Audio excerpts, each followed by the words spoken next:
자, 우리 학생 여러분, 이제 또 두 번째 주, 두 번째 시간이 되겠습니다. 그래서 앞에 강의한 내용하고 지금 강의한 내용 두 개의 파일을 다 보셔야 됩니다. 그리고 빨리 감기를 하거나 중간에 막 이렇게 건너뛰잖아요. 그럴 경우에는 스탑이 돼버립니다. 그래서 강의 안 들은 거하고 똑같으니까 요령을 피우면 안 된다 그래요. 그래서 본래 속도대로 그대로 끝날 때까지 25분 쭉 진행하도록 이렇게 켜놓으시고 책상에서 이렇게 쭉 들어보시기 바랍니다. 자, 이번 시간에는 여러분들과 교환해 보시면 2번 자연법 사상이 있을 텐데 제가 진도를 조금 안배해가지고 지금 동영상으로 하다 보니까 진도를 좀 많이 내면은 좀 곤란합니다. 학교에서 하는 것보다 진도가 좀 늦습니다. 그래서 그 부분은 제가 제외를 해도 괜찮겠다 판단을 해서 세 번째 인권 추진 이 부분으로 이렇게 들어가도록 하겠습니다. 자, 인권 추진이 언제부터 본격적으로 됐느냐? 물론 옛날 왕정 시대에도 군왕이 백성들을 사랑해야 된다. 의롭게 통치를 해야 된다. 불쌍한 사람이 있으면 도와줘야 된다. 옛날에도 인권 개념은 다 있어요.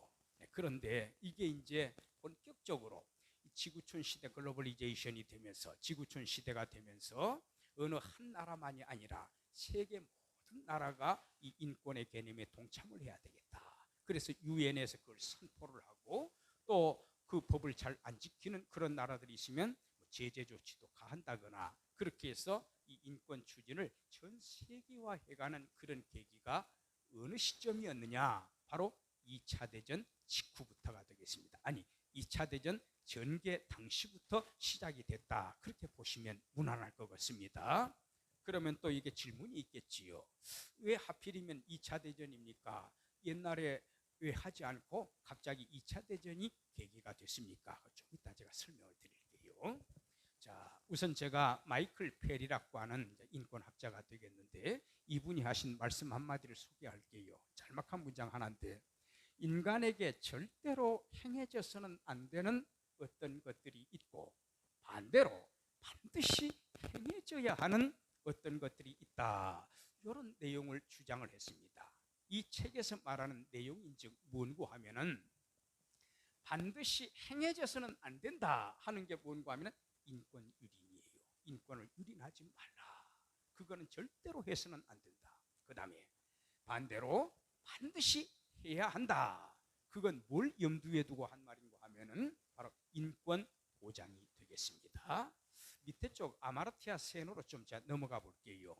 이분은 그 하버드대 참 세계적으로도 유명한 대학입니다만 이 하버드대에서 교수를 하신 분이고 1998년도에는 노벨 경제학상까지 받은 아주 훌륭한 학자분입니다. 사진도 제가 인터넷에서 좀 이렇게 뽑아놨습니다. 1933년생이시네요. 이분이 인권에 대해서 무슨 말씀을 했는가 하면은 굶주림은 단순히 음식을 구하지 못한 결과로 나타난 것이 아니라 음식을 받을 자격을 얻지 못한 결과의 산물이다. 우리 그러잖아요. 누가 굶주리면은 흔히 야, 너 사지 멀쩡하잖아. 너 왜 열심히 일 안 해? 그리고 너 열심히 일한 만큼 돈 벌어. 그래가지고 내가 옷 사 입을 거 사 입고 너 먹을 음식도 사서 먹고 그러면 되잖아. 우리는 흔히 이제 그런 생각을 하게 됩니다. 근데 이 아마르티아스에는 생각이 좀 달랐어요. 뭔고 하니 음식을 구하지 못했기 때문에 너가 굶주리는 것이다. 그것이 아니라 음식을 받을 자격을 얻지 못했대요. 예를 들어서 그 사람은 당연히 국가에서 도와줘야 합니다. 아니면 그 사람은 지금 지방자치제 얼마나 발전되어 있습니까? 그런 불쌍한 사람은 예를 들어서 읍사무에서 카카오 방문할 때 또 그리고 누가 신고를 하게 되면 이런 어려운 사람이 우리 동네에 있습니다 하고 연락을 주게 되면 적극적으로 찾아가서 그분이 어떤 어려운 상황에 놓여 있는가, 자식들이 있는가, 한 달 수입은 얼마인가, 또 그리고 지금 지병은 없는가, 또 어떤 외로운 점은 없는가, 이런 여러 가지를 살펴가지고 그 상황을 잘 타개해 나갈 수 있도록 도와줘야 됩니다. 바로 그것을 받을 권한이 있다라는 거예요. 이게 인권이라는 거예요. 너가 열심히 일해서 잘 살도록 해. 또 옛날에 무자비한 분은 이런 말을 하는 것도 들었어요. 네 복이 그것밖에 안 되니까 너는 어쩔 수가 없어. 그런 경우도 있거든요. 그런데 그렇게 해서는 안 된다. 그래서 여기에 있는 것처럼 음식을 받을 자격, 코페르니쿠스가 자기 생각을 말했잖아요. 지구가 돌아가는 거라고.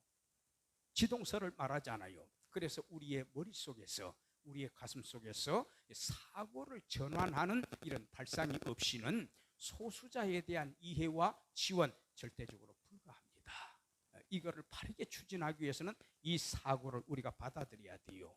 그러니까 저 사람이 굶주리고 있을 때 내가 그 사람을 도와주는 거, 그것은 나의 의무가 되는 거예요. 바로 그런 관점입니다.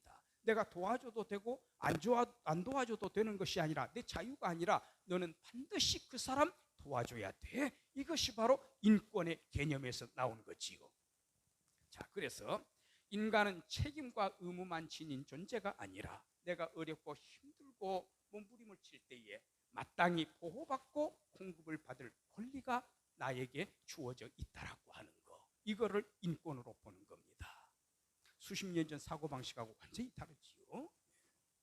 자, 그 다음에 세계 2차 대전 문제를 조금 제가 언급을 해야 될 것 같습니다. 참고적으로 세계 제1차 대전이 1914년에서 1918년까지 일어났습니다. 그 다음에 시대가 조금 흘러가지고 세계 2차 대전은 1939년부터 1945년까지 이렇게 일어나게 됩니다. 그런데 이 2차 대전을 통해서 옛날 1차 대전하고는 비교가 되지 않을 정도로 얼마나 많은 사람들이 죽어나갔습니까?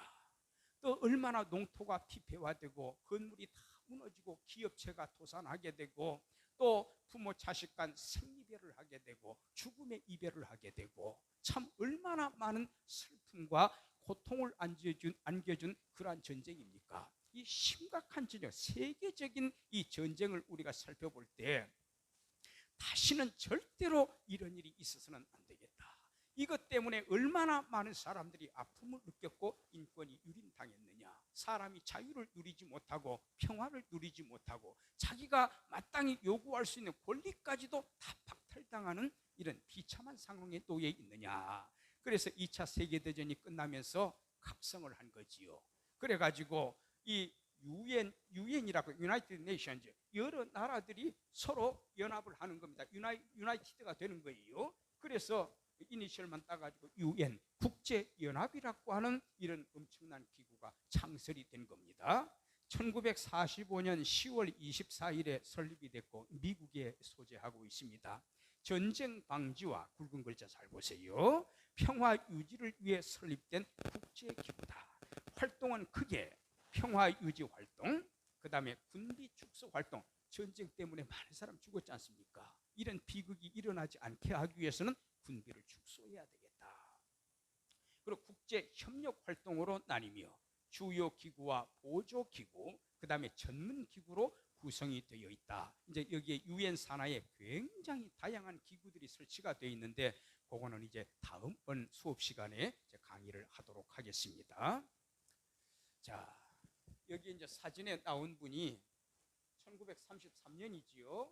1933년부터 1945년까지 그 2차 대전 막 끝난 시점이 되겠습니다. 이때까지 미국의 대통령을 역임을 한 프랭클린 루즈벨트가 되겠습니다. 루즈벨트가 두 사람이기 때문에 그 뒤에 루즈벨트예요. 이분은 요거를 먼저 설명해야 되겠네요.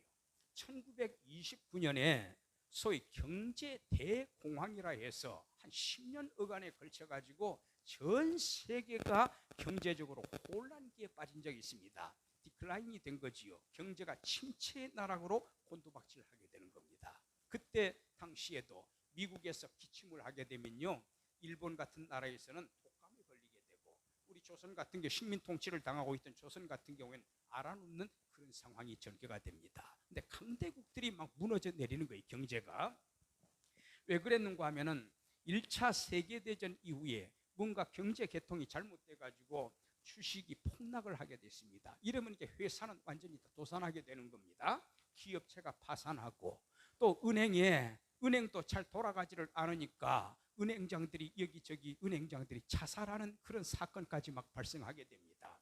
많은 사람들이 회사가 도탄에 빠지니까 실업자로 전락을 하게 됩니다. 옛날 우리도 IMF 사태가 있었고 지금도 또 코로나 사태로 참 어렵지요. 그것과는 도저히 비교되지 않을 정도의 엄청난 디클라인이 전 세계를 강타한 거예요. 바로 그래서 이때로부터 4년 후쯤이지요. 1933년에 미국의 루즈벨트가 대통령이 됐는데 이분이 3R 정책을 내세우게 됩니다. 하나는 릴리프, 구원하는 거지요. 구제하자. 그 다음에 두 번째는 리커버리, 다시 회복을 해야 되겠다. 그 다음에 세 번째는 리폼, 그래서 폼을 바꿔야 된다. 다시 바꿔야 된다. 그래서 개혁 작업을 하자 해서 구제, 회생, 개혁, 이거를 3R 정책이라고 합니다. 그래서 이분이 펼친 정책이 뭔고 하면은 오늘 또 많이 회자가 되고 있지요. 뉴딜 정책이라고 하는 뉴딜 파리시, 뉴딜 정책이라고 하는 건데 토목공사를 일으킵니다. 벌목을 하는 거지요. 농경지를 개간합니다. 댐을 건설합니다. 또 그렇게 함으로써 많은 일자리가 창출이 되어지고 사람들을 고용하게 되니까 실업이 극복이 되는 거지요. 경제가 조금씩 회복이 되다 보니까 이제는 사회복지제도까지 신경을 쓰게 되는 겁니다. 이것이 진정한 구제이고 회생이고 개혁이라고 루즈벨트가 부르짖었던 거지요. 이렇게 해서 1939년까지 10년 어간이 걸치면서 가까스로 옛날 모습을 회복을 하는 단계까지 올라갔습니다. 그런데 웬걸 뭐가 터졌습니까? 세계 2차 대전이 터져버린 겁니다. 이게 바로 우리 인간 세계예요. 그런데 1944년 1월이니까 2차 세계대전이 끝나기 1년여 전쯤이 되겠습니다. 그때 이 루즈벨트 대통령이 미국 사람들에게 무슨 연설을 했느냐, 의회에서 무슨 연설을 했는가 하면은 이 내용을 보시기 바랍니다. 국가의 광산, 농장, 상점, 산업체에서 보수 취급되는 직업을 가질 권리가 있다. 직업을 가질 권리가 있대요. 직업을 가질 권리. 그 다음에 식품, 의복, 여유시간, 이거는 어찌 보면 기초 욕구 아닙니까? 우선 등 뜨시고 배가 불러야 그 다음 단계로 나아갈 수 있잖아요. 소속의 기쁨을 누릴 수가 있고 어떤 일의 기쁨을 누릴 수가 있고 애정을 누릴 수가 있고 마지막에는 자아 실현까지 나아가는데 첫 번째 단계인 먹고 입는 거, 의식주 문제가 해결이 안 되면 더 이상 진도를 나갈 수가 없습니다. 인간다운 삶을 누릴 수가 없지요. 그래서 식품, 의복, 여유 시간을 누릴 수 있는 충분한 급여, 봉급을 받을 권리가 있다라고 하니 너무나 당연한 거 아닙니까? 그런데 옛날에는 지금은 이거 읽어보면은요, 그거 당연한 말이잖아요. 그렇게 생각할지 모르지만 1940년대의 이 말은 획기적인 내용입니다. 대통령의 입에서 이런 발언이 나온 거예요. 얼마나 대단합니까? 세상을 바꾸려고 했던 거지요. 이렇게 가가지고는 안 됐다. 개혁을 해야 된다라는 거예요. 회생을 해야 된다라는 거예요. 불쌍한 사람이 있으면 도와줘야 된다라는 겁니다. 그 다음에 국내외 불공정 경쟁과 이거는 뭡니까? 미국 안에서만의 일이 아니라 미국만 그렇게 3R이 적용이 되는 것이 아니라 온 세계가 그래야 된다. 못 사는 나라들, 후진국들 많지 않습니까? 개발도상국들 있잖아요. 그래서 국가 내적이건 외적이건 불공정 경쟁과 독점 지배 없는 상태에서 거래할 권리가 있다. 어떤 나라는 힘이 없어가지고 그 물건을 팔아먹지를 못합니다. 어떤 나라에서 독점을 해버려요. 그런 일이 있으면 안 된다. 온 세계가 다 잘 살아야 된다. 바로 이거를 부르짖었던 인물이지요. 그리고 모든 가족들이 적절한 집에서 살 권리. 참 저도 이 부분을 읽어보면은 너무나 당연한 소리인데 근데 옛날에는 안 그랬다 그 말입니다. 그런 시절이 있었습니다. 건강을 유지하고 누릴 기회와 적절한 건강 관리를 받을 권리. 이것 때문에 나중에 이제 의료보험 제도가 굉장히 활성화되는 거 아닙니까? 이런 것들이 하나의 디딤돌이 되는 겁니다. 그 작업을 루즈벨트 대통령이 의회 연설에서 파격적으로 제시를 한 거예요. 노령, 질병, 지금 노후 관리 얼마나 또 국가에서도 신경을 많이 씁니까? 근데 이거를 미리 눈을 뜬 분이 루즈벨트가 노령, 질병, 사고 실험, 손가락 잘려가지고 산업재해 받은 분들 옛날에는 보험 처리 못 받았어요. 실업의 경제적인 공포로부터 보호를 받을 권리가 있다. 지금 이제 젊은 청년층 참 마음이 아픕니다만 이 실업의 공포 얼마나 심각합니까?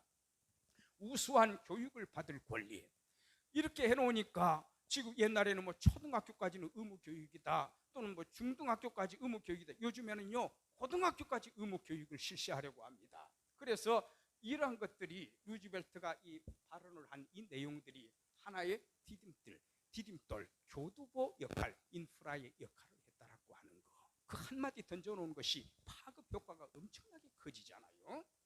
그래서 선스타인이라고 하는 학자는 이렇게 말합니다.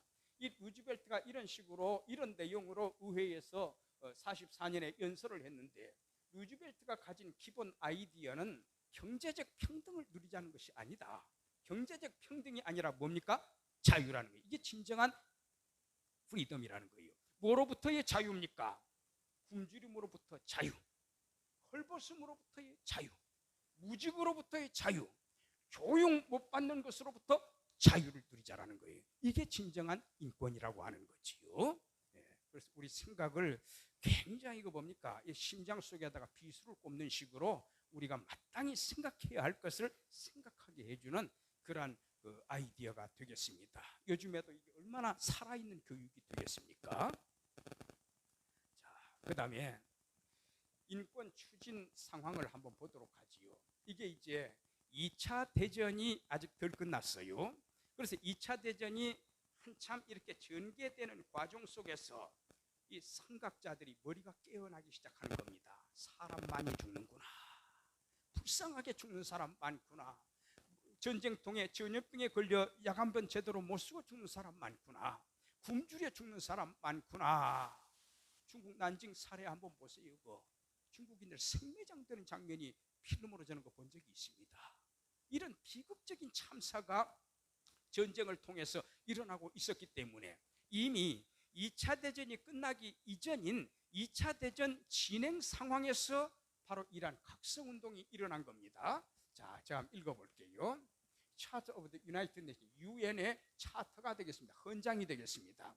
우리의 일생에 두 번이나 발생했다. 1914년에서 18년까지 1차 대전, 그 다음에 39년에서 45년까지 2차 대전 두 번이나 발생했으며 인류에게 말할 수 없는 슬픔을 준 전쟁의 재앙으로부터 다음 세대들, 우리 후세대들이 있지요. 앞 세대에서 이렇게 비참한 상황이 됐는데 후세대들은 전후 복구하느라 참 얼마나 수고의 땀을 흘리겠습니까? 조상들이 잘못해 놓으면 후손들이 고통을 당합니다. 이 후손들까지를 생각을 한 거예요.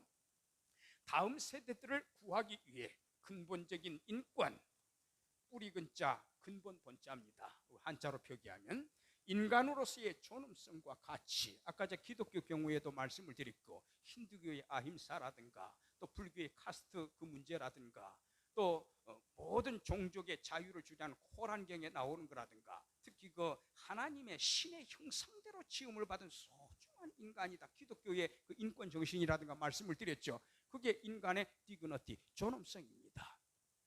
인간으로서의 존엄성과 가치, 그 어떤 생명이 인간의 생명하고 비교를 할 수가 있겠어요? 가장 귀한 가치가 있는 생명, 남녀 평등과 참 우리나라 지금 이제 2020년도입니다만은 불과 한 100여 년이 뭡니까? 제 어렸을 때도 그래요. 남녀 평등 참 심각한 문제 있습니다. 그때 당시에 제가 이런 장면을 본 적이 있습니다. 저희 집이 아니고 다른 집이었는데 어렴풋하게 기억이 나요. 남자들끼리 모여서 아버지하고 아들들 남자들끼리 모여가지고 식사를 먼저 다 해요. 전 가족이 모이는 게 아니라. 그리고 그 밥상이 이제 다 이제 물러나면은 다 먹고 나서 물러나면 어머니하고 딸들이 가가지고 마지막 식사를 하게 되는 거지요. 그걸 보게 되면서 왜 남자하고 여자하고 함께 식사를 하지 못하나? 지금 그때는 어려서 제가 크게 각성을 하지 못해서 깊이 생각하지 못했지만 지금 이거를 강의하면서 참 그 단순한 하나의 이해입니다만 남녀 평등의 문제 참 심각하지요. 이걸 위해서 지금 많이 좀 노력을 하고 있고 제가 지금 보기에 상당 부분이 진척이 됐다. 그럼 앞으로도 넘어야 할 과제들, 산들이 참 많습니다. 남녀 평등과 또 또 큰 나라와 작은 나라 사이, 요거 우리 역사가 교훈해주고 있지 않습니까? 일본 보십시오. 일본에서 그랬어요. 이 조선이라는 나라는 자기들 혼자 서지를 못해. 그래서 혼자 놔두면 쓰러질 거야. 어차피 다른 나라가 쳐들어와서 삼켜버릴 거야. 그래서 1905년에 소위 을사보호조약이라고 합니다. 그 사람들은. 그러나 우리는 빼앗았다, 늑탈했다, 그런 의미에서 을사늑약이라고 말하죠. 을사보호조약 체결하고 1910년 8월 29일에 강제로 한일 합방을 실현하게 되고, 그래서 35년간 45년도까지 식민 통치를 했잖아요. 근데 일본에서는 이렇게 주장합니다. 우리가 약한 자들을 우리나라로 편입을 시켜가지고 우리가 철도 놓아줬잖아, 우리가 전기공사 해줬잖아, 우리가 나름대로 저수지도 만들어줬잖아, 너희들한테 은혜를 베푼 거야. 그래, 일본한테 감사해라. 근데 안중근 의사 알고 계시지요? 안중근 의사가 류순 감옥에 사형 집행을 당하기 전에 책 하나를 썼는데 완성 못하고 죽으셨습니다. 그래서 동양평화론이라고 하는 참 훌륭한 책을 썼는데 거기에 이렇게 호소를 하고 있어요. 일본 니네들이 서구 문물을 미리 받아들여가지고 조선보다 어느 순간부터 앞지르기 시작했다. 조선이 오히려 너희보다 약한 나라가 되었다. 그러나 이 동양권에서 조선과 중국, 일본이 있는데 정말 일본이 평화를 추구하려고 한다면 약한 조선이라고 해서 함부로 대하면 안 된다. 그래서 어깨를 나란히 해서 부족하면 앞에서 끌어주고 뒤에서 밀어주기도 하고, 조선도 커갈 거 아닙니까? 이렇게 해서 동반자의 관계성 속에서 평화를 추구해야 되고, 혹시 서구 세력이 침범에, 동양권을 침범에 들어왔을 때 일본하고 조선이 힘을 합해가지고 그들을 물리치는 거, 이것이 진정한 평화이지. 너희가 힘이 강하다고 해서 힘이 좀 약한 조선을 일방적으로 이렇게 삼켜버리는 거, 이것이 진정한 평화란 말이냐, 이것이 동반자의 관계란 말인가, 이 일을 제기하지 않습니까? 그래서 우리 불과 100년 전 이야기입니다. 여기에 보면은 큰 나라와 작은 나라 사이의 평등에 관한 신념을 재확인 위해서, 이런 헌장이 옛날에 있었으면, 100여 년 전에 있었으면 세상이 달라졌을 수도 있겠지요. 일본이 우리를 함부로 늑탈하지 못했겠지요. 조약과 국제법의 다른 근거들로부터 발생하는 의무 존중과 정의가 유지되게 하기 위해서 미국도 이거 지켜야 돼요. 유엔에서 정했으면 한국도 지켜야 돼요. 일본도 지켜야 돼요. 중국도 지켜야 됩니다. 아프리카 나라도 지켜야 됩니다. 작은 나라, 큰 나라, 모든 나라가 지켜야 됩니다. 그래서 좋은 이웃으로 큰 나라, 작은 나라, 어떤 나라든 선진국이든 개발도상국이든 서로 평화롭게 살아가고 국제 평화와 안전을 유지하기 위해 만민의 경제적, 사회적 진전을 촉진시키기 위한 국제기관들을 도입하기 위해 이러한 목표들을 실현하기 위해서 우리의 노력을 한 곳에 모으기로 결정했다. 그래서 탄생한 기구가 바로 뭡니까? 세계적인 기구인 바로 1945년 10월 24일에 발족이 된 유엔이 되겠습니다. 그러면 오늘 일단 진도를 여기까지 이렇게 나가도록 하면서 마지막으로 과제물 하나 더 제가 좀 부탁을 드리겠습니다. 또 다음번에 좀 쉬었다 해야지 그러지 말고 내친 김에 이 자리에서 바로 하세요. 30분 정도 시간을 안배하셔서 아래 지침에 따라 과제물들을 작성해 보시기 바랍니다. 자, 현재 학생 자신은 우리가 가장 피부로 느낄 수 있는, 우리 외국 쪽 바라봐도 괜찮지만 가급적이면 우리나라 쪽을 바라보면서 인권 문제가 무엇이라고 생각하는가, 이거 빨리 개혁이 돼야 돼. 이게 가장 급한 문제야. 이 피부로 느낄 수 있는 인권 문제가 뭐라고 생각하는지 자기 소신껏 작성을 해보기 바랍니다. 이 인터넷에서 막 이렇게 옮긴다거나 그러지 마세요. 저는 여기에서 이 과제물이 뭐 점수 차이를 낸다거나 또는 요식적으로 채운다거나 그런 의도가 아니라 학생들이 잠깐 동안이라도 한 20-30분이라도 고민을 해보고 학생 스스로 말할 수 있도록, 문장력이 뛰어나지 않아도 상관없습니다. 본인의 생각을 한번 글로 표현해 보세요. 그런 의도에서 이 과제물을 드리는 거니까 좀 성실하게 작성을 해보세요. 분량은 역시 마찬가지로 A4 용지 3분의 1쪽 내지는 2분의 1페이지 분량으로 정리하시면 됩니다. 학교에서 또 지침이 있어서 이걸 또 제출하지 않으시면은 출석 인정이 좀 어렵습니다. 제가 또 수작업으로 다 고칠 수가 있거든요. 이 과제물을 안 내면은. 그다음에 성적에도 역시 감점 조치가 주어집니다. 그래서 4월 1일에 우리가 교실에서 서로 얼굴을 대할 때 그때 제출해 주시면 감사하겠습니다. 네, 감사합니다.